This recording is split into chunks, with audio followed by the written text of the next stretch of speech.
'Tis the season of talk around the college football world, as yet another poll by the Associated Press helped mark the bar for teams heading into the first year of the college football playoff. Kenny Hill, more of a mobile quarterback. Kyle Allen, more of a pocket quarterback. What quarterback would be best for the Kevin Sumlin system? Today marked the first run-ruled game that the Baylor Bears faced all season. The last time they did that was in 2013 in a super regional loss to Texas A&M 8-0. People may think this is just a fairy tale sport, but it's more physically demanding than you could ever imagine. As the Baylor women's team addressed the media, they knew that they were in the Elite Eight, but by talking to them, you just couldn't tell. And that is due to having such a winning program over the past couple seasons. A&M head coach Kevin Sumlin always sticks to his guns, and he's had a great track record with QBs. From Cobb to Keenum to Johnny, they have all done well under his system. We expect to move the football, score, and win. After all the stiff competition here at the Purcell Pavilion, these Baylor Bears are looking forward to cutting down some nets this March. As the Ravens blitz a safety on this one-on-one, Des Bryant is open. Go and get it, big fella. But unlike regular sports, esports has no boundaries. So Dylan here can play with any player anywhere in the world. Jadeveon Clowney came out tonight's game against the Falcons like it was the Sugar Bowl. But at ABC 40, we put the two-time champ to a real test. And I challenged Martin to a game. And let's just say he passed. Coach Kennedy just wanted his players to play aggressive, and they sure did that. Alex Caruso, you can't stop me, huh? An experience unlike any other, one that you all have to enjoy. Whoa, 'cause I'm free! Free falling! In the top of the second, bases loaded for Jose Altuve as he hits his sixth of the year. Astros up 6. In Vaughn's book, he described baseball here in Central Texas, from Brenham to LaGrange, where these towns produce leagues that are still very much a part of today's culture.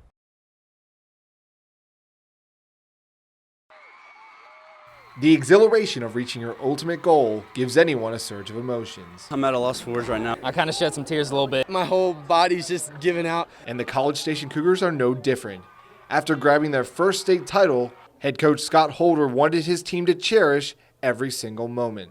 For the next 30 minutes, I want you to soak up every minute of it, because it's going to rank in the top 5 moments of your life. You understand me?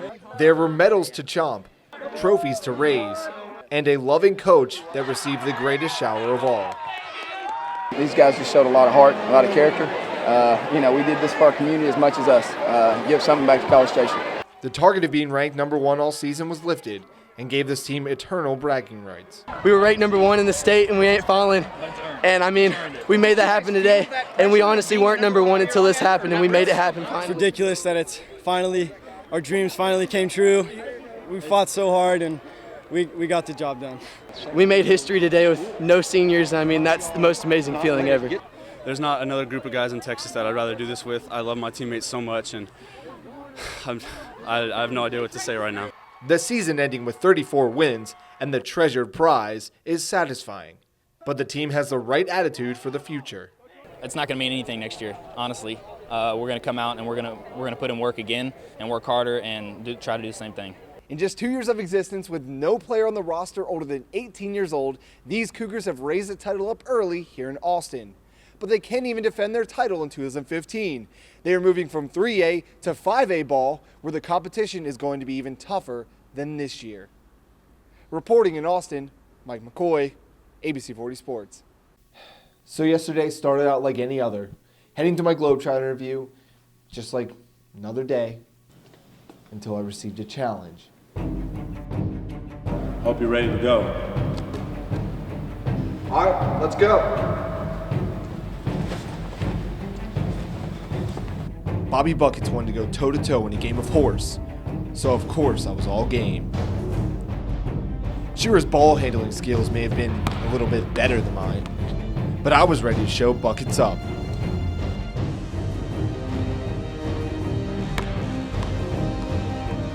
So for him, I started the game off simple.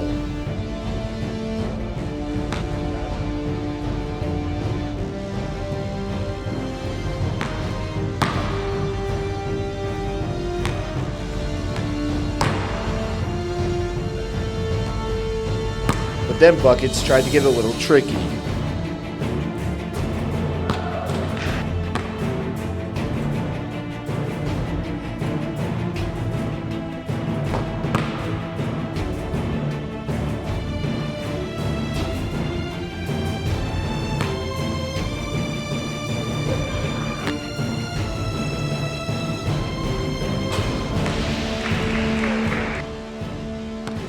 Yes, I know I started the game off poorly. Yes, I wanted to make a comeback. But this last shot, that meant everything to me.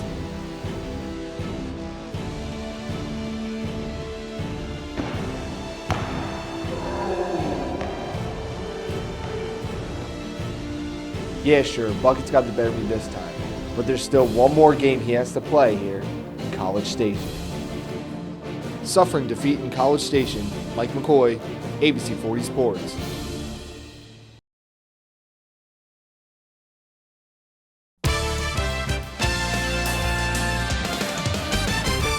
The cornerstone of success for the Cowboys the past couple seasons has been thanks to Tony Romo carrying the team on his back. But since December, Romo's been out of action from surgery to that same back. Tonight, however, he was healthy and in action against the Ravens. His return did not start well. Here on a handoff to DeMarco Murray, no one had a grip on the ball except for Courtney Upshaw, who takes this fumble 26 yards into the end zone for the Ravens. Romo, though, would come back, thanks to his trusty partner.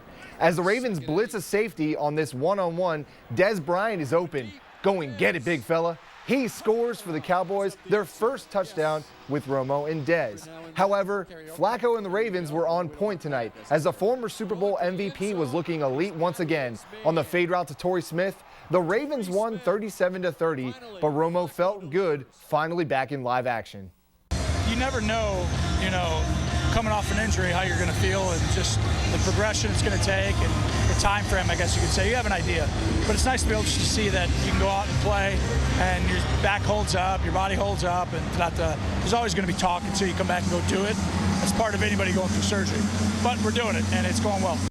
Romo was able to go 4 for 5 for 80 yards and a touchdown in his return.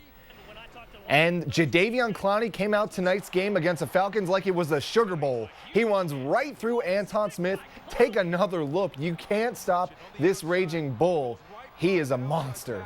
On the very next play, Clowney beats his guy again out of the gate and sacks Matt Ryan. His presence was known tonight.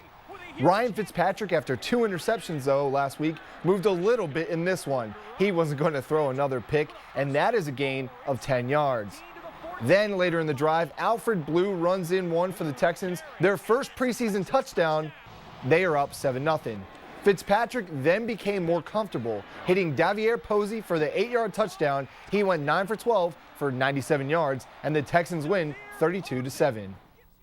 Now down in College Station, the replacement to Johnny Football has been named as sophomore quarterback Kenny Hill is the starter for Week 1 in South Carolina. Aggies head coach Kevin Sumlin announced it this afternoon just before his team headed to practice that the former Texas 5A Player of the Year out of South Lake Carroll will be taking first-team reps in preparation for the Gamecocks. But Sumlin says Hill's position is not safe by any means. Kyle is going to continue to get better. I think he's going to continue to work, and Kenny's going to have to continue to work also. The competition's been is a coach's best friend. Kyle needs to keep competing, and Kenny needs to keep competing at the level he's competing to stay where he is. Hill played in 4 games as a true freshman, completing 18 of 22 passes for 183 yards and a touchdown in 2013. Coming out of South Lake Carroll, Hill was also named the Texas Gatorade Player of the Year in 2012, where he accumulated 42 touchdowns in 5A ball. Baylor football can almost taste the season now as they held a scrimmage for the first time at McLean Stadium. The team competed in an hour-long scrimmage where the offense got off to a slow start, not gaining any yards on their first 2 series. However, they were missing the likes of wide receivers Corey Coleman, Jay Lee, and Clay Fuller, as well as running back Devin Chafin. QB Bryce Petty described the stadium as being bigger than he ever imagined, and Art Briles was pleased to have the team get off to a nice start in the stadium as they get ready for action on August 31st. The Astros, for the first time in team history, were able to win at Fenway last night. But could they repeat again tonight in Boston? Dexter Fowler gets the Astros on the board early tonight, and he singles into right here. That brings in Grossman from third. It is a 1-0 game with the Astros up. John Singleton gets on top of this ball. It bounces right into the Boston pitching circle, so the Red Sox force an out at first. However, that scores a run. It was 3-0 Astros after 1. Chris Carter then continued his home run campaign, his 29th of the year. That leads all AL batters, but the Red Sox would come back in the 7th as Boston would win 10-6.